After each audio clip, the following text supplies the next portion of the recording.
guys, welcome back. Okay, so yesterday I did a student critique from class. She requested it, and some help with doing a piece of jewelry and some ideas for a page that she's working on. Hers was only a whip. It wasn't the final picture. So it came from Summer Night by Hannah Karlzon. I just happened to have that picture available to do, and I was like, sure, I'll do it for you. So here is my workup, and she wanted some ideas about clothing and just some color ideas. Now, I do this all the time. When I'm working out the colors on a page, I make a copy. This way I can test colors and see what looks good next to each other till my heart's content without ruining the picture. So here I tried out and saw what it would look like in the pinks and the purples, and I didn't like it. I did a little bit of blue over here to see if the colors went with blue, and it really didn't. Here is what I did in green. Now, also, wait, before I even get to that picture, I tested out the lighting on the headdress, and in this one, I did the lighting so it went going across like a ribbon, and it was okay. It just didn't do much for me. So in my next one, where I was getting closer, I liked the headdress. I liked the color lighting going this way, so the highlight is going to be in the middle. I like that, and I also like the green. But this was a little bit too green for the tattoo. Kind of blended in with the tattoo when I was looking at the colors, so I changed it even again. So I'm happy with what I'm doing with the headdress. Now I'm working on the shirt, and this is what I came up with. Okay, it's still a work in progress. And try to get a good shot of it. I went with the French gray on the shirt. I used the same yellow that she had in the background, but in my mind, like I did that for her, but in my mind, this would look excellent as a blood moon if you did it in red. So that's another just kind of idea. And I left this open because I want to demo this. And that's her headdress. So before I even go into that, I wanted to show you guys a product that I used for the background. Now, it's got its pros and its cons. This is the Sharpie oil marker, and it's a high gloss, odorless marker, paint marker. And here's the tip. It's got a nice fat tip, so it doesn't take you forever to do the picture. And it is an oil. It dried really quickly, thickly, very opaque, and had a very high gloss on it. And those are the pros. Some of the cons were it did absorb into the page with any gloss medium. Sometimes the first coat, if you don't use gesso underneath something, it'll soak in, and it definitely did soak into the paper. So the gloss on it was a little spotty, but that it will be fixed at the end, because what I'll do is I'll spray it with a gloss finishing spray, and the whole thing will just brighten up and get glossy. So that didn't really concern me that much. As for everything, I was very happy with the coverage, and as I said, that was the only negative that I found from it. Make sure you see it's a paint, so you gotta really smush it up a lot. I bought this off of I bought this in Hobby Lobby, but I know I saw it in Amazon, and it's not expensive, between $7 and $9. And it's got a lot. I mean, I don't think I used much of it on the picture. And just remember, it's an oil base and it's high gloss, so you really can't color over it. It wouldn't take pencil. I tried. So it's what it is. It makes a great background. Okay. Now let's talk about the moon. Okay, for the moon. This was a happy accident. I was trying for something else, which I'm going to demo you. It was a drawing technique that I learned way back in art school. I didn't really remember it, so I was kind of like trying to memorize, like remember it from my past, and it didn't turn out the way it did back then. I was happy with it, but it didn't turn out exactly like I had it in my mind because I had learned something different.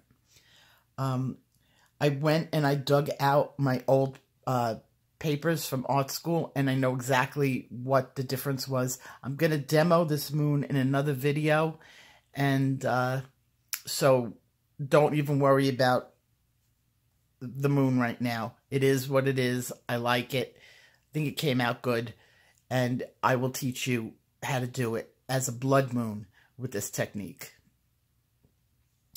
So the only thing left that she had questions about was the headdress, and I'm going to demo that for you. My color palettes. I pulled out 8 pencils, and for the emerald that she wants as the stone, I'm using True Green, Pale Sage, Apple Green, and Dark Green. This is a very small little area, so that's really all I'm going to get. I'm not going to get much detail in it. So these colors were pretty contrasting, so I should be able to pick out some of it. I'm also going to be needing a white, but I also need the white to do the gold, and she wanted an antique gold. And the colors that I'm going to use for the antique gold are white, sienna brown, goldenrod, and canary yellow. You can use lemon or whatever yellow you prefer. This yellow is very bright, and that's what I wanted. So that's my color palette,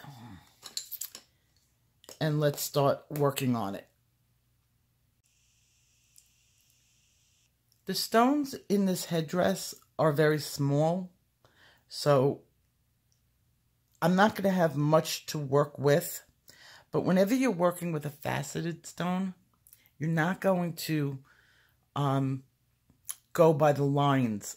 And what I mean by the lines are the lines on the stone, because the way the light hits it.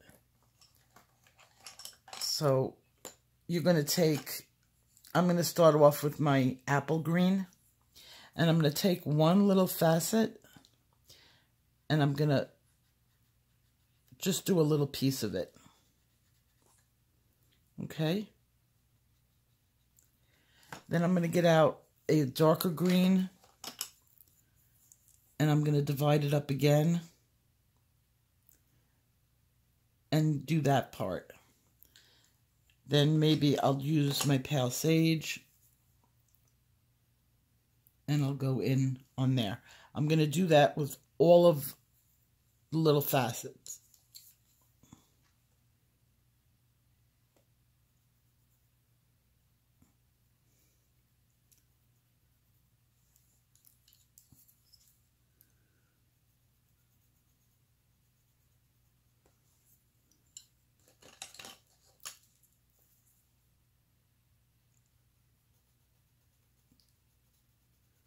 Because of the way the light hits, you don't have to worry about marking anything out.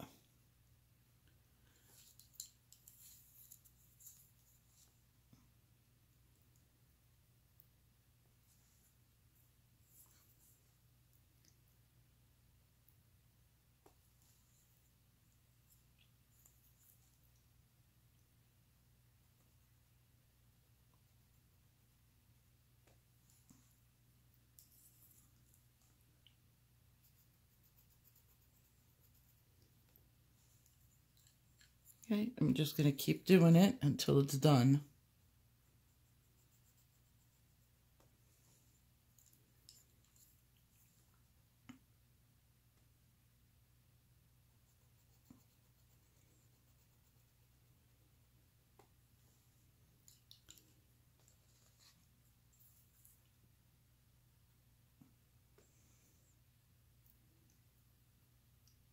Okay, and then in the middle, I'm going to do it dark because I'm going to put a little white in it.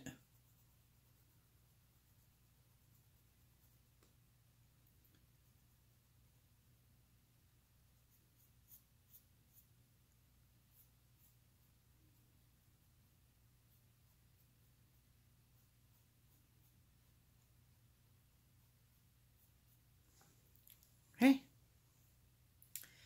And then we have a faceted stone. Now I'm going to take the greens and I'm going to just put them into the headdress. And I'm going to use the true green. Yeah.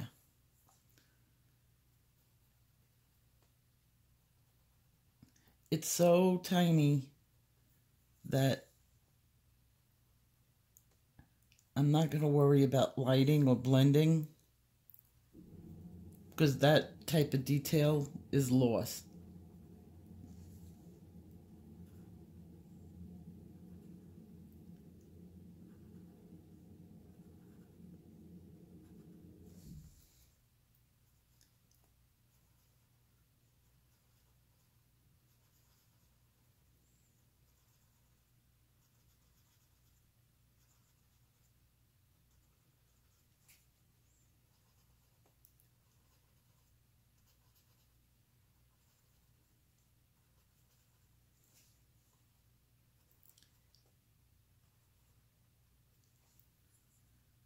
Okay, so that's what we're up to.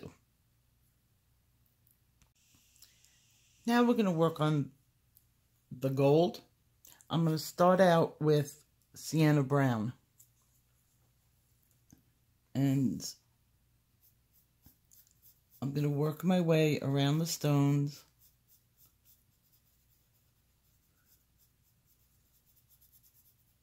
And I'm going to go in for a gradient or a blend.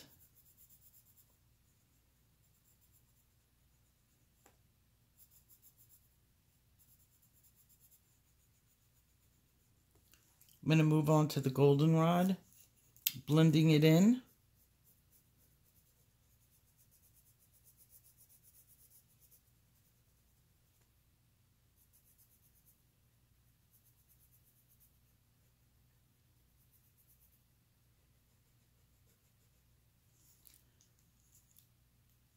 I'm going to get the yellow.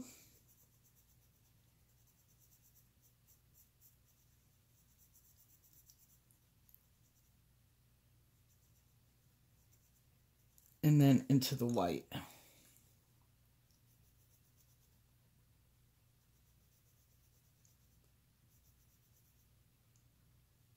If the white is too much or not enough, you can always add a little bit of yellow into it. And it will become like a pale.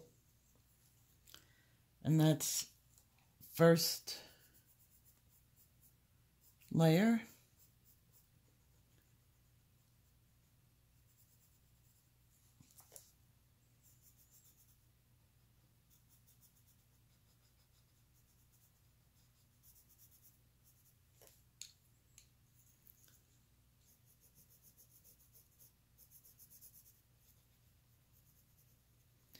Now, depending on how you want it to look, is how much of each. So, if you want a darker gold, you'll use more of the sienna.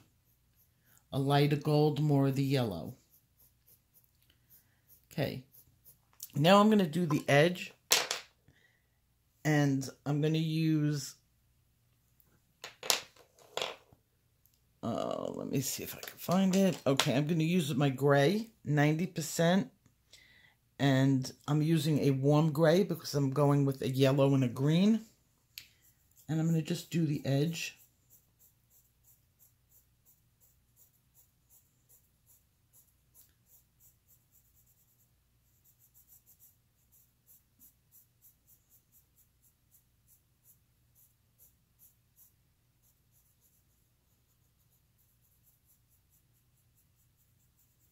Tone it down a bit.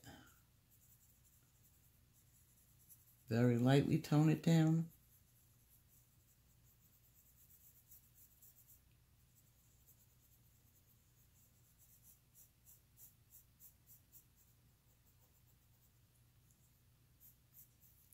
And then I'm going to repeat the process for this and this.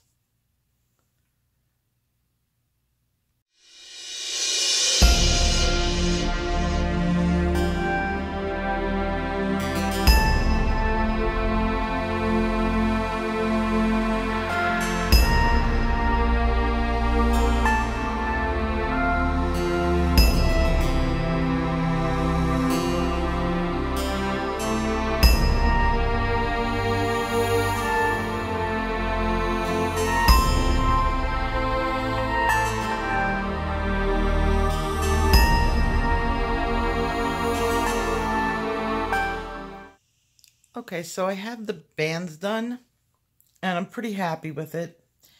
Now to finish them off, I'm going to use a little Posca, and I'm going to just hit the center lightly.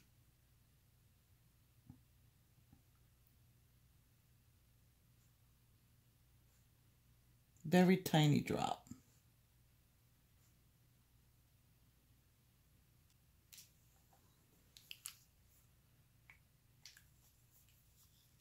Okay, on the center, I'm going to give it a little bit of white.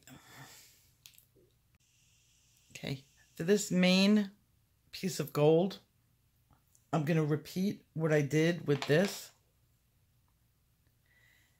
And I'm going to do the light going in the same direction, so it'll be the middle. It won't be the long way, it'll be going this way.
The last thing I'm going to do with the pendant is with my gray.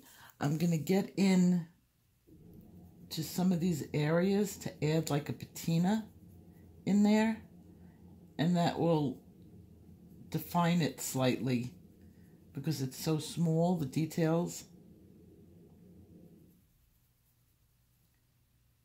And it'll give it a little bit more of a detailed look.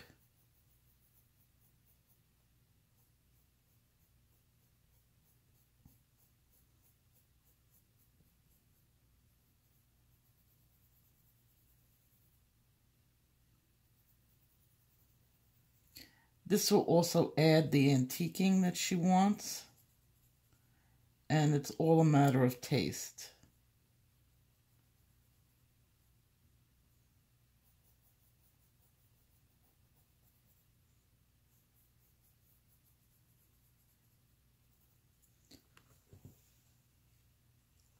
Okay, and there you have it. Okay, I'm going to finish up some of the details on here and then call it. I realized I didn't do much with this. I'm going to just use some Sharpie marker on it or some sort of marker to make it a little bit more defined. And then I will snap a picture for you guys. I will see you guys tomorrow with a new video. Take care. Bye-bye.